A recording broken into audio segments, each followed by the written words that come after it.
that we need.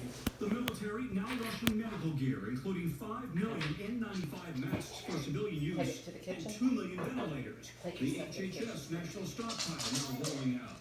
In Boston, a dedicated hospital will now only treat COVID-19 patients. Nationwide, doctors, nurses, and first responders are short on masks, face shields, and gowns. It feels like nothing I have experienced in my 25 years in medicine. University of New Mexico emergency chair Steve McLaughlin and his family are under home quarantine after he was exposed to a COVID patient. We know that if we make a mistake with our personal protection, that we could also get sick, and that adds a really different level, I think, of anxiety to this particular event. Some hospitals even making their own protective shields from trips to Home Depot, others reusing protective masks. The virus can accumulate on those masks. Taking them off, putting them back on is of concern, and knowing exactly how to disinfect those masks is also concerning. Tonight, the government reports 7% of those tested were positive. Though as testing ramps up, the numbers will also move higher. We will see the number of people diagnosed dramatically increase over the next 4 to 5 days. But across the country, long lines for test or no test at all.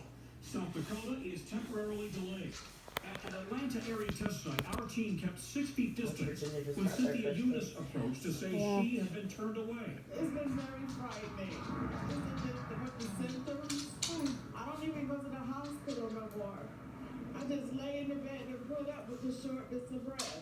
The Red Cross also issuing an urgent appeal for blood. It's short 100,000 units. We're creating a very, very safe environment for people to donate. We're sanitizing the beds after each donation. I don't think it's the best idea right now to go see a movie. I mean, Also tonight, the government is allowing doctors to cross state lines to practice. I think it's better to our lives than a movie. Pharmaceutical companies to develop therapeutics in the absence of a vaccine. Lester? Hats off to those medical workers, Tom. Thank you. Health authorities try to stop the spread of the virus. It's like Megamind. People are still not taking the threat seriously. We sent Kerry Sanders to the beach to find out why. The beach. Alarming spring break images from South Padre Island, Texas to Clearwater Beach, Florida. Today, as packed as ever, college students say they see the warnings, including to stay out of crowds, but if I get corona, I get corona. At the end of the day, I'm not going to let it stop me from partying.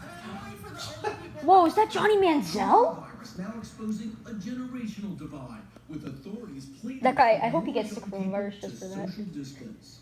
We can't do this without the young people cooperating. And just today, a new warning.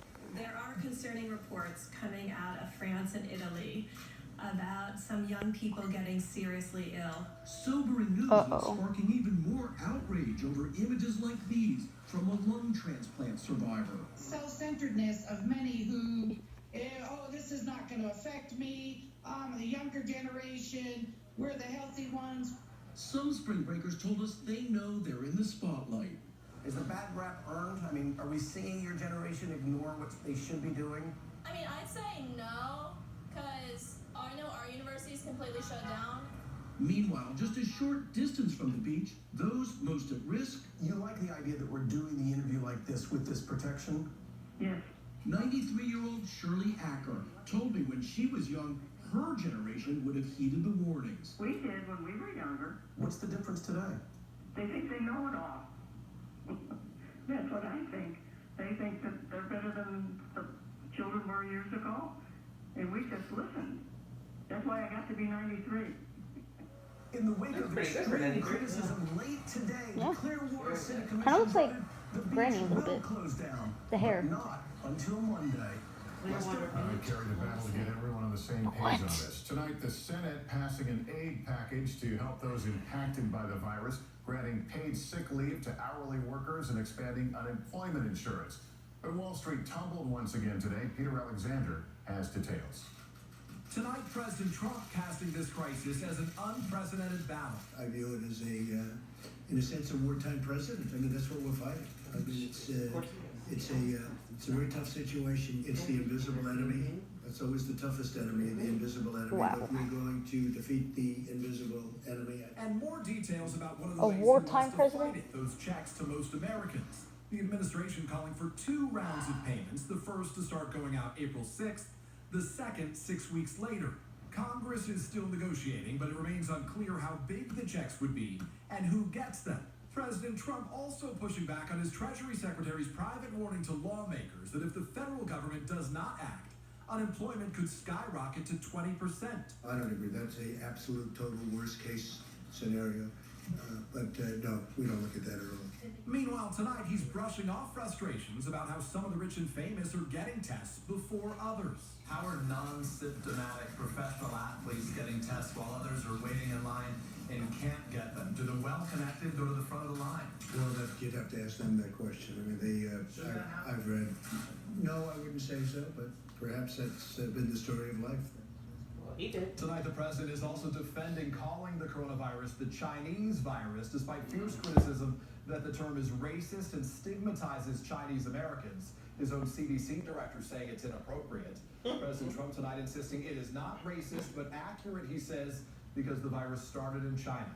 Lester? All right, Peter Alexander at the White House. And today's sell-off on Wall Street caused those so-called circuit breakers to trigger, essentially halting trading. It's the 7th time that's happened in 2 weeks. Some now wondering what is going to happen to our financial system and whether they should even consider pulling their money out of banks. Senior business correspondent Stephanie Rule is here. Stephanie, what should we know? Lester, the markets might be ugly, but that doesn't mean your money in the bank isn't safe. The actual U.S. financial system is stronger now than during the last financial crisis in 2008. Whether your savings are at a traditional or an online bank, just remember, if it's insured by the FDIC, your money is as safe as can be. In cities where the virus is more widespread and movements are restricted, it is totally understandable that some people are taking a bit more money out of ATMs. And that is okay if it makes them feel better to have more cash on hand. But that is not really necessary, Lester. All right, so an important reassurance there, Stephanie. Thank you. We'll be back in 60 seconds with what America can learn from what's happening in Europe right now. Also, with so many of us moving work and school online, can the internet handle the surge? Ooh, good point. Oh, yeah.